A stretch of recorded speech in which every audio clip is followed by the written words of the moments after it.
Welcome to another DaVinci Resolve tips and tricks tutorial. In this episode, I'm gonna do a live grade and I'm gonna touch on many of the topics that I explain on all of my videos, but very condensed, very quickly. Let's dive in. So this is an Adidas football boots advert, but I'm gonna start from scratch and just to show you some of the concepts that I explain in different videos. So you can see that I already divided this in two colors, and these are two different cameras. The blue one is a Ronin 4D and this one an Alexa 35. I'm going to explain how to match them. Let's jump into the color page. I work with my three monitors so you don't see the whole. Let me bring this here. So I have this open on my second monitor, and in the middle I have my reference monitor, and you can see, you know, the exposure of these two compared to this here. By the codec, you can also tell which camera is which. You can use metadata, but I already know what is what. So this, I'm gonna put them in a group. So right click, groups, and because this is what the project that I use for tutorials, I have all this already created. So I already have the Ronin 4D. So I'm gonna assign these two to the group, and you can see by this chain here, the color. And these two, I'm gonna add them to the Alexa 35 group. So I'm gonna assign them to a group. So you can see when I click on any of these, all these are ganged together by the chain, and these two as well. So all these belong to one group, and these two belong to another group. So I cover all these in my groups video. You can quickly see here when they are grouped. So if we go to the Alexa 35, it will show me only the Alexa 35 shots, and same for the Ronin 4D. So let's show all clips, and these are my new node trees. So I'm gonna be releasing soon and doing a specific video about revamped, updated, fixed node tree. So for the moment, I'm gonna move these to the right. So I already assigned them to a group. So what I'm gonna do, so these are my fixed node trees. So what I'm gonna do is apply my pre-clip node tree. Yeah, it's gonna come like this. I'm not gonna explain everything, so I'm just gonna go and know this is on DJI, dgamut, and dlog. So I'm gonna apply it, and then I'm gonna come to my first node. I'm gonna apply my layers node tree. Voila, layers. This is a new addition in Resolve 19. So I'm using 3 layers. So we're gonna have the group pre-clip, and then in the timeline, when I go at the back, why not? I'll do it right now. So I'm applying my timeline, and this is already preset for this to go from DaVinci Wide Gamut, DaVinci Intermediate to Rec 709 and Gamma 2.4. These are my primaries. These are all my secondaries. And these are my trims. And then we have an empty group post clip. That is where I'm gonna be matching these two cameras, because whatever I perform here, I don't know, in this stage, yeah, it's gonna be, which is in this clip, because it's part of a group, it's gonna be applied to all the shots, but not to this, because this belongs to the Alexa 35 group. So that's how I use and group post clips to match different cameras, to create different scenes. So yeah, so I haven't put my Alexa 35. I'm gonna bring it. My node fixed node tree is log C4 CST. We have the timeline, because that timeline applies to the whole film, and I want this whole film to look like it's coherent and consistent. That's why we're matching the two different cameras. So I'm applying my overall look to the whole film. So this is my fixed node tree. There's a lot of things. I'm not going to explain everything. This is going to be a following video explaining every single detail of my node tree. I'm just going to go quickly. So I'm not going to use the DaVinci Resolve CST. This is a methodology to go to Rec 709. I'm going to use, which is a Juan Pablo Zambrano 2499, and it's a custom made CST. And you can see the difference. I'll do just on and off. Yeah. You can evaluate for yourself. Then I'm gonna go sort of right to left. Sometimes I go left to right. It depends what I do, how my procedure goes. But in this case, I'm gonna choose one of my overall look development tools. So I have all of my LUT packs. So I have one enabled here inside, but I have like 15, 17 plus the film LUT pack, so a lot of LUTs that you can download and experiment with. Then I have some presets already here on the film look that comes in DaVinci Resolve 19. I have the hands as well, and then I have film box, which I think it was more subtle what it did, and still rendering that filmic look. So the next thing I did was come here to the hue shift, and I apply some overall to the whole film, some preferential, what I want the reds to be, how am I, moving the greens a little bit more to the yellows, the reds a little bit away from the oranges, like preferential decisions like that. And then I usually add a bit of texture to bring some detail back. So this will apply to every single shot. So this is the look I went for. So this is how my film looks now, and I'm pretty happy with where it is. I'm talking a lot, I'm spending a lot of time, but this is a grade that I do in less than an hour. One, because of my fixed notary, because I have all these things that I like that I just need to sort of turn on, and they work. And if not, it's just one tweak away to make it pleasing to my eyes. So there you go. Then the next thing we need to do is decide where we want the exposure to be. And I'm gonna grab again this, as this is my hero shot. So I'm gonna push this up a little bit. I'm using my gain wheel, I'm using my panel. I'm using gain because it's in linear.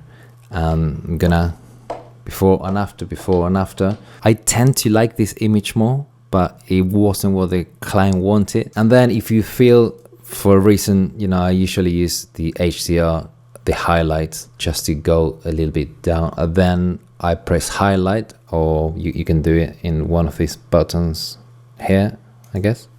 Let me disable from the panel. Yeah. And then Shift H, so it stays there, which is this one here.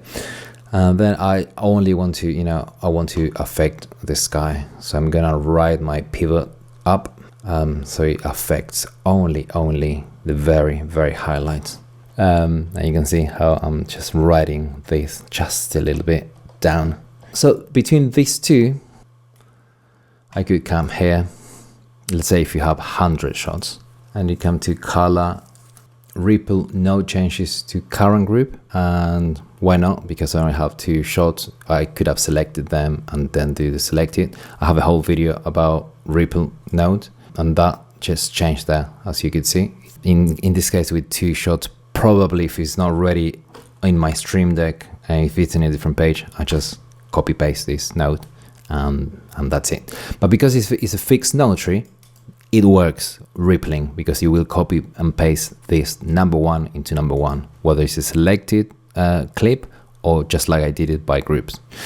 This, I see that there's different exposure, different things, so it won't be that, for instance, this is the same camera, but this exposure was lower. So, but it's pretty much very consistent here. This one changes, this one maybe a bit up, and this one goes down. So what I'm gonna do, I'm gonna just use my gain on my wheel. I'm trying to match this one here. I have a pretty clear picture of what I'm looking in my waveform, so I'm gonna go quickly shot by shot, again, as is a fixed notary, and this highlighted. If you come here, you have the track node, no, where is it? Switching clips, select same node. So if I'm here and I'm go to my next clip, it's still gonna be highlighted this one. Let's highlight ratio. I'm going to my next, and it's gonna stay on ratio. So I'm gonna leave it in exposure, and I'm just gonna, with my gain wheel, so this will be moving, but I'm doing it with my panel. I'm gonna be trying to match my reference. I'm gonna let it play and loop, just to make sure that I'm happy with the consistency of the exposure of this piece. There's something about this one, which is obviously we need to match the cameras, but in terms of exposure, let me show you again here. So I'm gonna grab the first clip of the other camera. I'm gonna come here and do wipe timeline clip. So it gets wiped. I'm gonna show you something, I don't know if you know, but if you come here to the node, so when you wipe, I'm gonna play still back and forth. Yeah, so it's full screen, but then obviously you can do split screen, or you have different options here. But what you can do here on the reference sizing is just pan it. So in this case, she's centered on both shots. So I like to have the reference just there next to, there you have. So you have the shot that we're going to tweak and the reference just to the side, so we can compare things like the exposure, the reds. What I'm gonna do, I'm using HDR and the HDR panel here, and I'm gonna just tackle just the highlights. Again, I use my panel for speed, probably there. Let's park it there until we don't see that line separating them. So it's pretty much the same. Cool. What is not the same is the colors. So I can see, and this is where we need to match the cameras. I'm gonna start by balancing, trying to get it as close as possible. This one, this is not a white balance issue, it's a camera matrix issue that I'm gonna match, but I'm gonna try to get it with my balance. I'm using, again, balance in a linear mode, so I'm using my gain wheel. I'm gonna come a bit down, see how it looks. A bit interesting, a bit more green. I'm going by touch, by feel. And then I'm gonna come to my other shot and I'm gonna perform the same. So it's not exactly the same, it's not copy paste, but I'm gonna try to push for a bit more green. And I think, just this little bit, I'm just trying to get the green, always looking at the skin tones as well. I think I'm happy there. And I'm gonna perform the same thing with the HDR panel here. Trying to match them as much as possible. Let's see if it affects anything else. Let me bring my people a bit up. Cool, and I'm happy with that.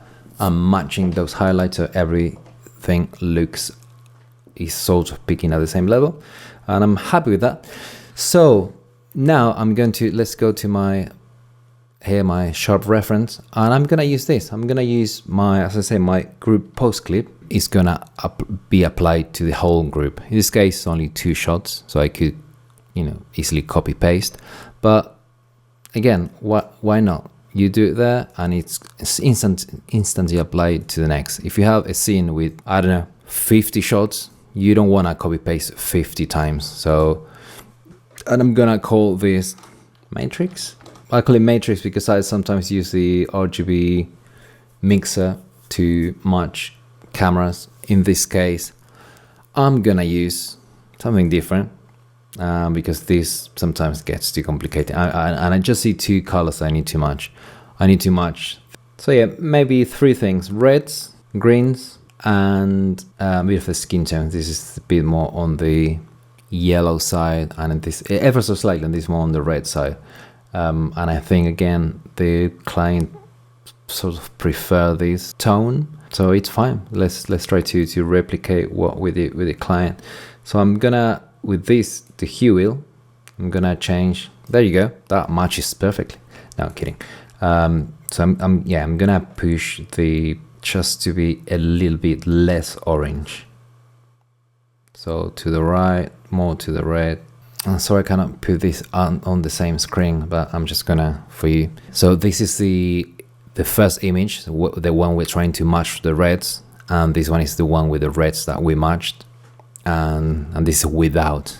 And now they go a tiny bit more to the magenta side, making those reds a bit more, let's call it on the pink side, and not so much on the orange. And again, you can see this the target, and this is our new shot. So everything sort of falls into the same place, apart from the greens. Let's bring back the ref. I don't need the reds anymore, so I'm just gonna look at the greens this way and just move this until I'm sort of happy. Maybe the density down. This and this, they obviously the luminance hits in different ways, but in terms of the chrominance, they are pretty even, the reds and the greens. Now that we took the reds, I'm also happy with the skin, where the skin is lying, because it sort of affected a little bit the skin, and I'm happy where it's sitting. And as I said, this will affect this one. See? And then I think we're happy to finish this and send to the client. Just reviewing one more time.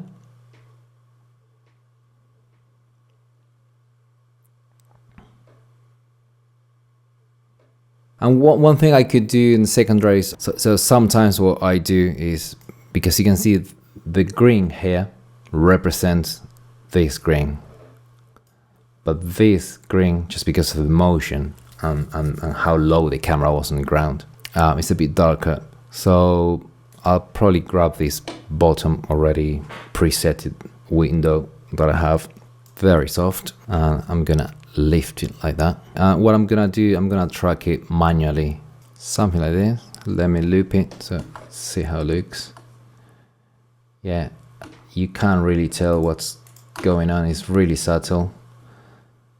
But at the very start of the shot, if I do before and after, you get that sense that we're coming from something brighter at the start of the shot.